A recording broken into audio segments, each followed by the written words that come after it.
President. What exactly did you mean when you said that you should nationalize elections, and which 15 states are you talking about? I want to see elections be honest, and if a state can't run an election, I think the people behind me should do something about it. Because, if you think about it, a state is an agent for the federal government in elections. I don't know why the federal government doesn't do them anyway. But when you see some of these states about how horribly they run their elections, what a disgrace it is, I think the federal government, when you see crooked elections, and we had plenty of them, and by the way, we had them last time, but go to 2020 and look at the facts that are coming out. Rigged, crooked elections. If we have areas, take a look at Detroit, take a look at Pennsylvania, take a look at Philadelphia. You go take a look at Atlanta. Look at some of the places that horrible corruption on elections. And the federal government should not allow that. The federal government should get involved. These are agents of the federal government to count the votes. If they can't count the votes legally and honestly, then somebody else should take over. The Constitution says it should be states that administer elections, Mr. President. Yeah, That's what the Constitution you know what? says. They can administer the election, but they have to do it honestly. Wait, did you hear that? The plan to nationalize elections in 15 states is actually being discussed on record. We're talking about the federal government stepping in to take over the vote count in cities like Detroit, Atlanta, and Philly. This is the ultimate high-stakes move that could change everything about how the midterms are run. I looked at it, I saw it, and I just looked at the first part. It was about voter fraud in someplace, Georgia. There was a lot of voter fraud, 2020 voter fraud. And I didn't see the whole thing. I guess during the end of it, there was some kind of a picture that people don't like. I wouldn't like it either, but I didn't see it. I looked at the first part, and it was really about voter fraud and the machines, how crooked it is, how disgusting it is. Then I gave it to the people. Generally, they look at the whole thing, but I guess somebody didn't, and they posted, and we took it down, and we turned it, But that was a voter fraud that nobody talks about. They don't like to talk about that post. We took it down as soon as we found out. Look at the tension in this clip.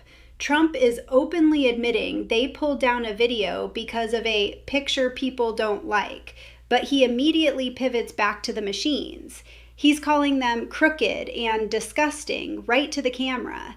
It's that raw, unfiltered energy that his base thrives on. You can see he's trying to walk a tightrope here, distancing himself from a PR blunder while doubling down on the core message of election integrity. Notice his body language. He's leaning in, making it personal. This isn't just a political talking point for him. It feels like he's setting the stage for a massive legal battle. If you watch the background, you can tell the room is hanging on every word. It's a masterclass in narrative control, even when things get messy behind the scenes. Hill, a jury just convicted a woman in Massachusetts of voter fraud. Prosecutors say that she also stole more than $400,000 in federal benefits. White House correspondent Aisha Hasni reports live from the North Lawn. Hi, Aisha. Hey there, Martha. We're talking about a 59-year-old illegal immigrant who's been in the country for years, stole someone else's identity, and then voted in the 2024 presidential election. Take a look at this photo here. This is Lina Maria Arovio Hernandez. In this picture, you can see her, Martha, wearing that I voted sticker that we all get when we go to cast our ballots. She's also convicted of stealing $400,000, as you mentioned, in benefits. She apparently used her fake identity to obtain multiple state IDs and also a passport. So the president this morning, on Sunday, posted this on Truth Social. America's elections are rigged, stolen, and a laughingstock all over the world. He is calling for voter ID, proof of citizenship, and bans on mail-in ballots as he supports the SAVE Act on Capitol Hill. That's a Republican-led voter ID bill that is expected to hit the floor of the House this week. House Minority Leader Hakeem Jeffries is claiming the bill is just an attempt by Republicans to rig the midterm elections.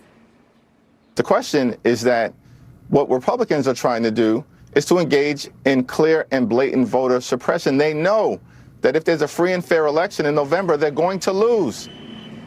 Okay, but not all Democrats out there actually feel that way. And now, me as a Democrat, I do not believe that it's unreasonable or to show ID just to vote. And I remind everybody that less than a year ago in Wisconsin, they added that to the Constitution by a 63%. So it's not a radical idea for regular Americans to show your ID to vote. Martha, you know how this works. Even if it passes in the House, it has to go to the Senate, where it faces a numbers problem, which is why you have so many Republicans in the House now calling senators to blow up the filibuster once again. Okay, this is where the theory hits reality. A 59-year-old illegal immigrant in Boston literally caught on camera with an "I voted" sticker. This isn't a conspiracy theory. It's a federal conviction. She stole an identity, took $400,000 in benefits, and cast a ballot in the 2024 presidential election. Look at the photo they show. She looks completely bold about it. This is exactly the kind of smoking gun that fuels the fire for the Save America Act. It makes you wonder how many other cases are flying under the radar if one person could pull off a $400,000 identity theft and a vote at the same time. The news anchor's face says it all. This is a massive security breach that actually happened. Group of people who are studying this, how are you preparing? There are important reasons that I'm not going into a whole lot more detail on that, Steve. I think, I'll just leave it at this. We've got some brilliant folks who are working on this, and we will be prepared. Governors are talking? Democratic governors are talking about this? Yes. I want to ask one other thing about this, because I'm remembering that in 2020, the president very specifically tried to bend the electoral votes coming out of Michigan, asked for help from Michigan Republicans in the legislature, and Did you catch that savvy smirk? Governor Gretchen Whitmer is point blank refusing to give details on her preparations for the midterms. She says there are important reasons she won't go into detail. That is political code for "we have a secret strategy." It's fascinating to watch the expert friend dynamic here. She's trying to look calm and collected, but the refusal to divulge information creates this massive curiosity gap. What are these savvy people actually doing behind closed doors? It's a chess match between the state governors and the federal push, and Whitmer is clearly holding her cards very close to her vest. If you're in a battleground state like Michigan, this silence is louder than any campaign ad. WAFF 48's Nick Ballinger spoke to the Secretary of State to get to the bottom of this story. Nick? Yeah, Margot, when I asked Secretary Allen how these people got registered to vote in the first place, he couldn't give me a clear answer just yet, saying it was still being investigated. But when he gave me a breakdown of how many there were in each county, the numbers were glaring. This is a list from Secretary of State Wes Allen of how many non-citizens were registered to vote in our counties.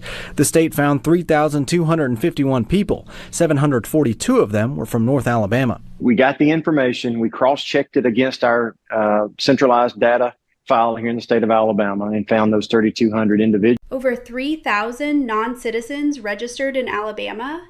The Secretary of State looks genuinely baffled when asked how this happened. He literally says he couldn't give a clear answer just yet. If this is happening in a deep red state like Alabama, the implications for states like California or New York are staggering. Look at the spreadsheet he's holding. Those aren't just numbers. Those are individual registrations that shouldn't exist. It's a total breakdown of the system at the county level. It's one thing to talk about voter rolls, but seeing the official confirm thousands of errors in real time is a wake-up call for anyone following election security. Is this the start of a total election overhaul? Let me know what you think about the 15-state plan in the comments. Don't forget to subscribe for the next update.